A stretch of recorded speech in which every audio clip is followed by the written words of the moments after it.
ഉന്നയിച്ച പ്രശ്നങ്ങൾക്ക് പരിഹാരം ഉണ്ടായിട്ടില്ല. സംസാരിച്ചു ഞങ്ങൾ മുഖ്യമന്ത്രിയാണ്. ആ സംസാരം വളരെ കോടികളായിരുന്നു. പക്ഷേ വിഷയങ്ങളുടെ പരിഹാരം ഉണ്ടായിട്ടില്ല. അതുകൊണ്ട് ഞങ്ങളുടെ പ്രശ്നങ്ങൾ എപ്പോഴും ബാക്കിയാണ്.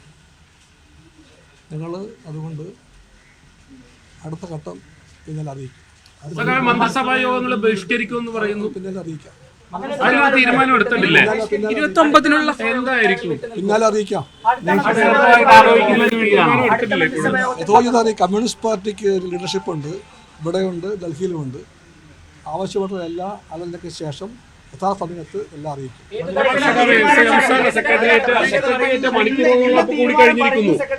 എന്റെ പൊന്നു ചങ്ങാതി ബഹളം വെക്കല്ലേ, ഷൗട്ട് ചെയ്യല്ലേ, ശാന്തമായിട്ട് നിൽക്ക്. ശബ്ദമായിട്ടൊരു കാര്യമില്ല.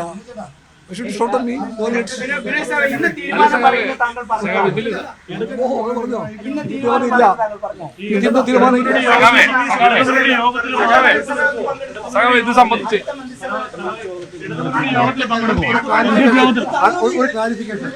അടുത്ത മന്ത്രിസഭ ഞങ്ങൾ ഉന്നയിച്ച വിഷയങ്ങൾക്ക് പരിഹാരം ഉണ്ടായിട്ടില്ല. അതുകൊണ്ട് വിഷയങ്ങൾ ബാക്കി നിൽക്കുകയാണ്. യോഗത്തിൽ പങ്കെടുക്കുന്നു. അറിയില്ല.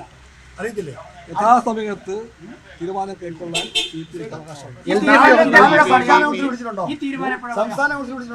കമ്മ്യൂണിസ്റ്റ് പാർട്ടിയുടെ ലീഡർഷിപ്പിന് അറിയിക്കുന്നത്.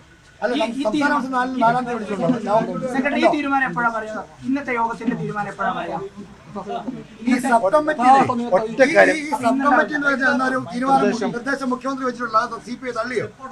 ഞങ്ങൾക്ക് ഉറപ്പിച്ചു പറയാൻ കഴിയും. ഉന്നയിച്ച വിഷയങ്ങൾ പരിഹാരം ഉണ്ടായിട്ടില്ല.